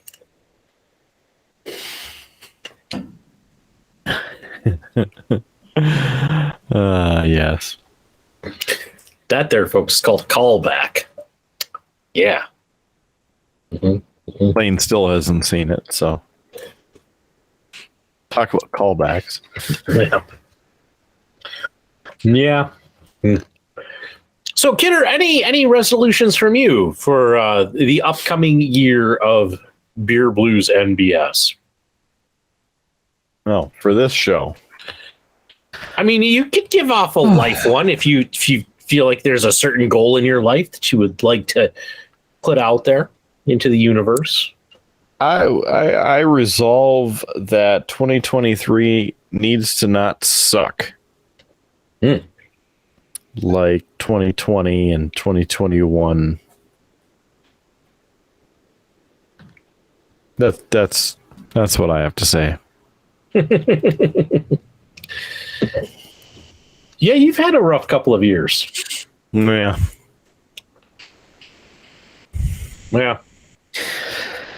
That's how she goes, but yeah, I mean, I think we all have good years and bad years. I would say this year's been a little on the rough side. The whole, I haven't really talked about it on the show. So for the audience, the agency I work for, it's divided into departments, and they decided to switch and move historic sites from one department to another department. Oh, we've lost him entirely. He had to go. Shucks. I see that now that I pick up my phone, that he's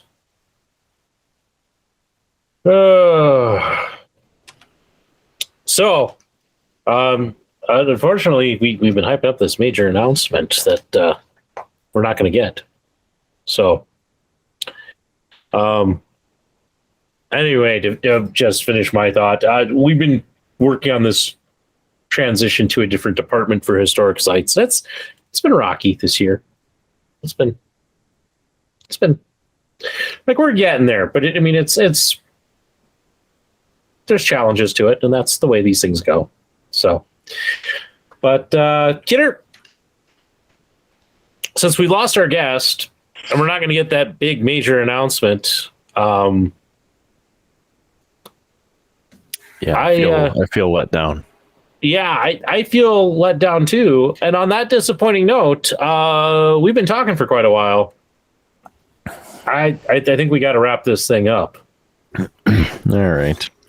I did finish this. Oh, no, there's like a little bit left. Now I finished that IPA. I got about half left, but I've been painting and such, so. Nursing. Gotta get you one of these Yetis so then your beverage actually stays cold by the time you finish it. Did you have any like New Year's resolutions? Any big ones before we wrap it up? Just for 23 not to suck. You know, I don't know. I usually don't really actually set resolutions. It just seems like the thing to do when you host a show and it's like New Year's time. Just because it's like easy content. But you know, I really don't tend to set any major goals like that. I don't know. I don't feel like I'm ever like that lucky that like, hey, I've set this goal. It's all going to work out because I made it happen. You know, I just try to hope for a good year, you know, good health for myself, my family, my friends. You know, I have a couple of board game or hobby related stuff, I guess I could say. I'd love for in this next year to actually complete the major goal of painting an entire board game.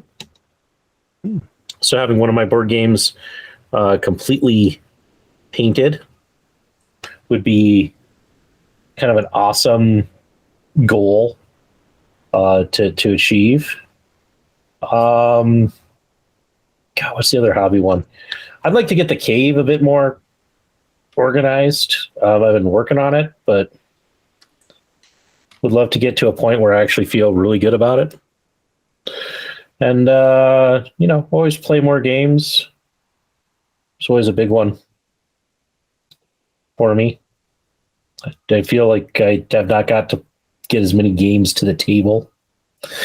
And, you know what? I want maybe this will be the year, Kidder, I finally actually try playing a war game. I have collected rules for several and, you know, figures for several. I just need to kind of get the stuff put together so I can actually play the game. So don't know which one I'll focus on, but yeah. There you go. There's some hobby related New Year's resolutions. Yeah. Good. Hopefully it works well. And maybe we can play one more game of Modern Warfare. Yeah. Yeah, I saw Brother Smalls had tagged us in a kind of a post about Modern Warfare. So yeah, that's apparently Modern Warfare 2, the new one that none of us own. Well, I don't know if Brother Smalls has it. I think he might. But I don't have it. You don't have it. Nico doesn't have it. And Kyle doesn't have it. Because it's still... Their deal was like $15 off. So it was still $55. So we all went, no. However... Battlefield 2042, the disc for the cross platform for Xbox was $9. That sounds like a bit of a steal. Yeah. Very, very happy. Mm-hmm. Yeah. Yeah. No, I don't know. Maybe I'll find more time to play some more video games, but it's one of those things I don't have the time for it. Mm-hmm. Yeah. And one Battlefield match. I mean, you and I had played Battlefield 4 for a while back in the day, or even 5. I got you 5, right? Mine was like a World War One or a World War Two, whichever one that one was. There's Battlefield 1. That was World War 1 that I hated. Call of Duty World War 2 we played a lot. You guys played a lot. By the time I got into it, that was like I was enjoying myself with it. But you guys were very much like, oh, the cheaters.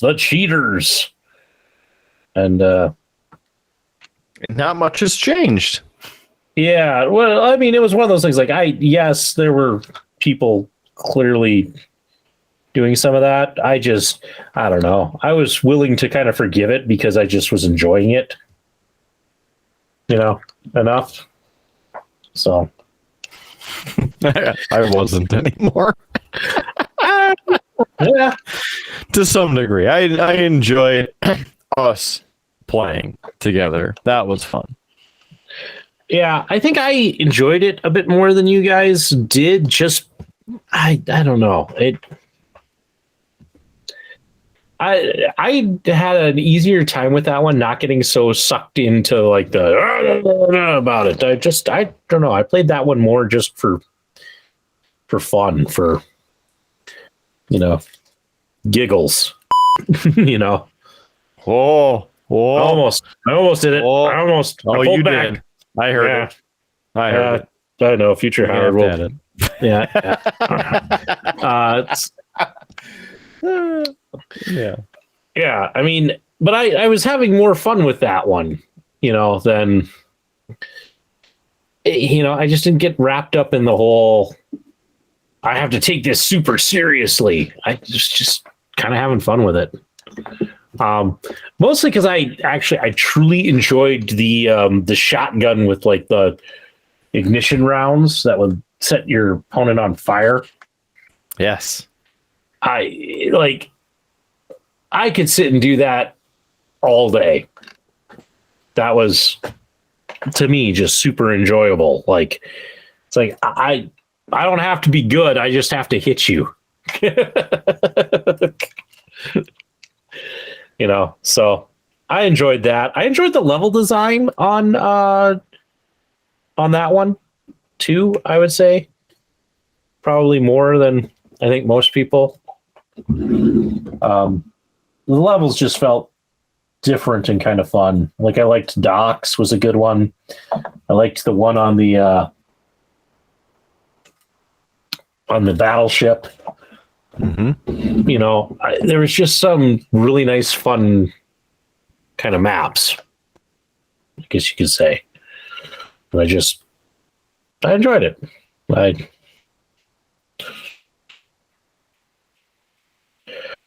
I think I enjoyed it more than you guys did, if I'm being honest.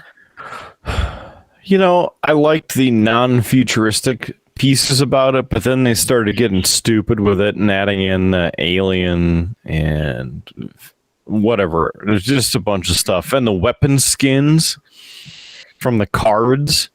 I hated getting those stupid cards because 90% of the time you had something show up that you already had.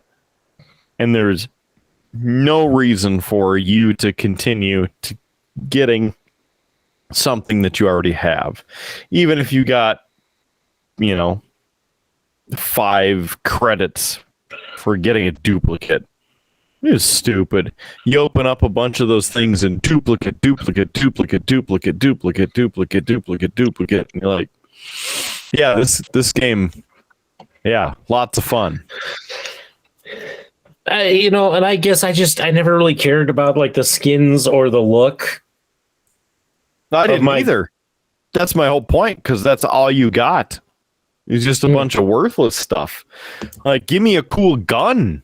Give me something interesting. Like, maybe even a cool wardrobe, right? Because you could outfit your character. Give me something interesting. Whatever. I'm not playing that anymore. Yeah. No, as I said, I think I just enjoyed aspects of it a little bit more than you guys did. you know, and it's because I didn't get sucked into that, and maybe it's because I didn't play as long as you guys did. But yeah, that's okay. yeah. We wanted to play with you more, but every time you turned it on to play with us, you had an update. That one I didn't have as many problems with that. That was so much more of the Modern Warfare was my issue. Like every time I wanted to play Modern Warfare, it was you need to have an update. Do I really? You know, that's what kind of killed that one for me was the number of times where it's like you guys finally said like, "Hey, Howard, we're hopping on. We're gonna play." Oh, sweet! I could play, and I had my system set up to download, and I don't know why it didn't, but it didn't, and so I would to hop on and be like, "Oh yeah, I get to sit here and wait on this update," you know, so. But that was Modern Warfare. That wasn't the World War II one. That one I rarely had that problem. So I still have that every once in a while with mine. If I don't turn it on for a while, it gets stuck almost doing the automatic updates for this firmware in the system, and then it just turns off. And when it's off, it won't, finish its update and turn it on again. And it keeps going. Just a sign that I need to play with my Xbox some more. It's tough, Well, but you also have like cable and such, so I think you guys watch more actual TV. Whereas, like, we stream everything. So, like, my Xbox is on quite a bit because we stream a lot. So we stream enough. It's just through, as you call, the assistant. Yeah, we got a new assistant. Did you get the Cube? No, we got the. I think it's like the Echo 15. So it's an actual screen. Listens to you even more. Yeah, I don't care.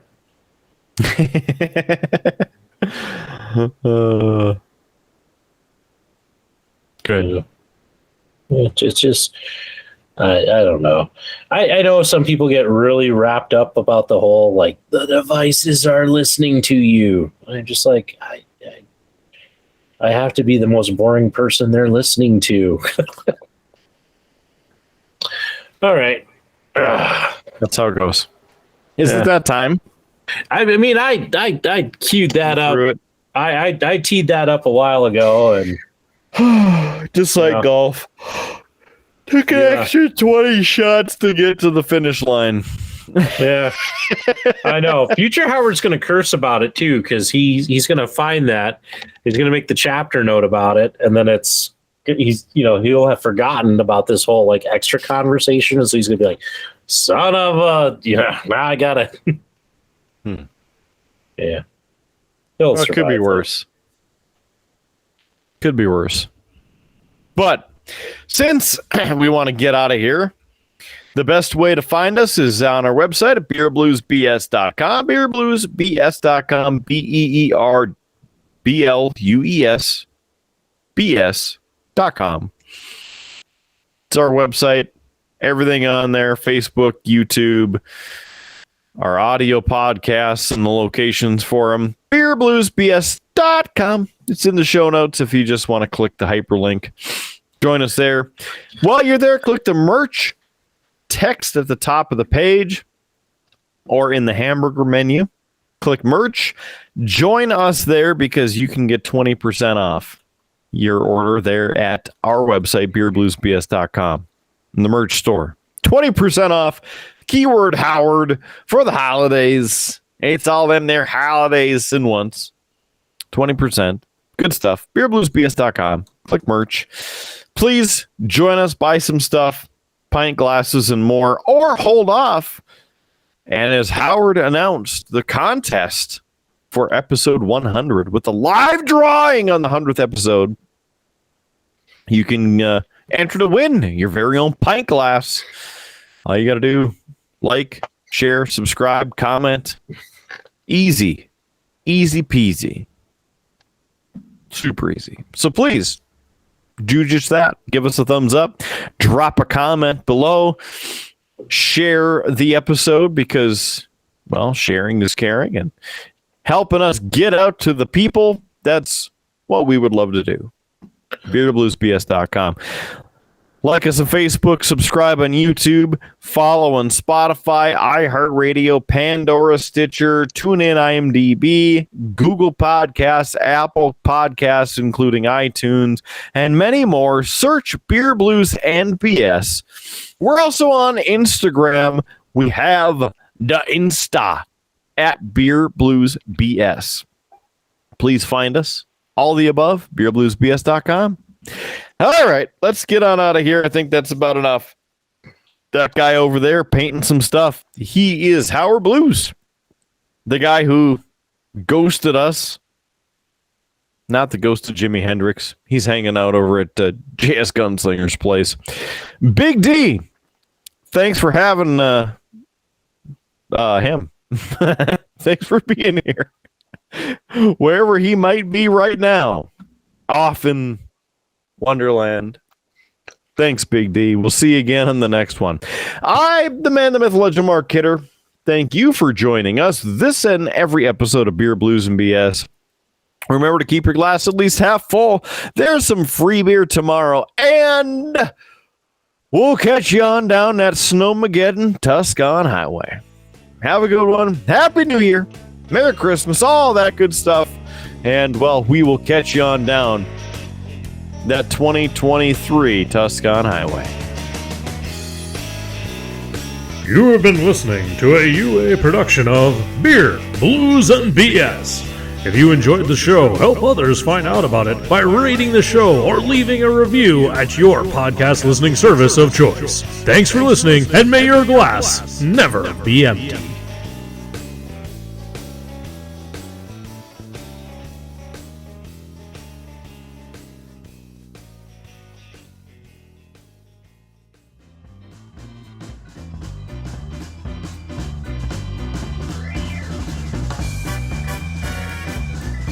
UA Productions presents A Glimpse Behind the Curtain.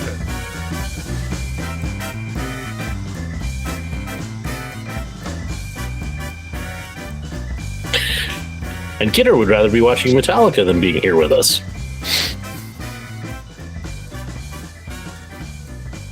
That's not what it says. No, but I know how to read between the lines.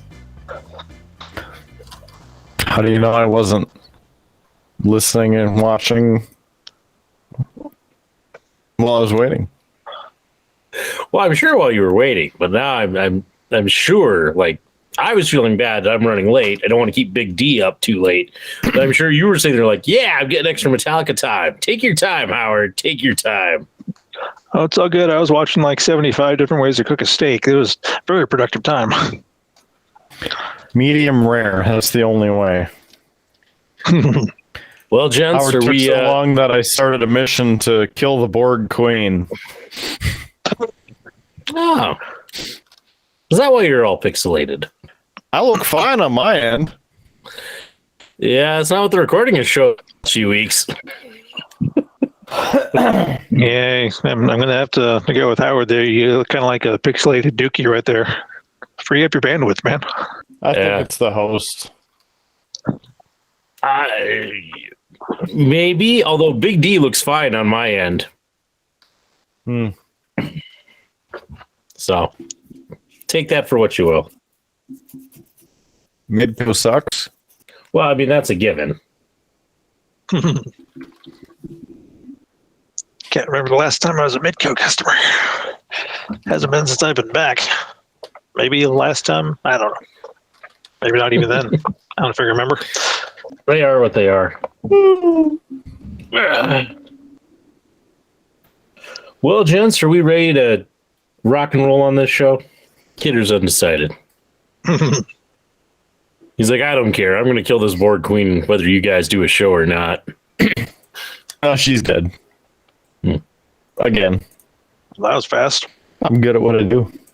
What if the best of both worlds had only been that fast? That would have been a much crappier, much less satisfying episode. Because it wouldn't have even been a two-parter. So, yes, episode singular. Yeah, Commander Shelby would be sitting there like, wait, why am I even here? It took longer to get here than to do the mission. But they didn't even know about the queen then. All I'm going to say is all hail our new Borg King, Charles.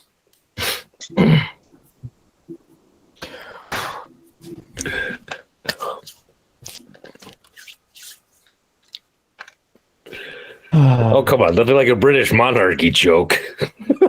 I don't think those have been in style, for the past, I don't know, century. Oh, come on. When has anybody ever accused me of being A, in style, or B, relevant? That is why you're on this show, isn't it? Exactly. Bring the cool factor down, man. Bring the cool factor down.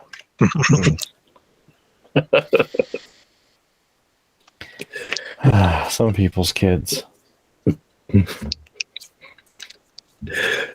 All right. Might as well get this show on the road.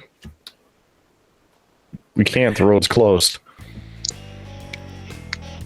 Just our little corner of it. Oh, it's going to be one of those nights. Oh, goody, goody, goody, goody, goody.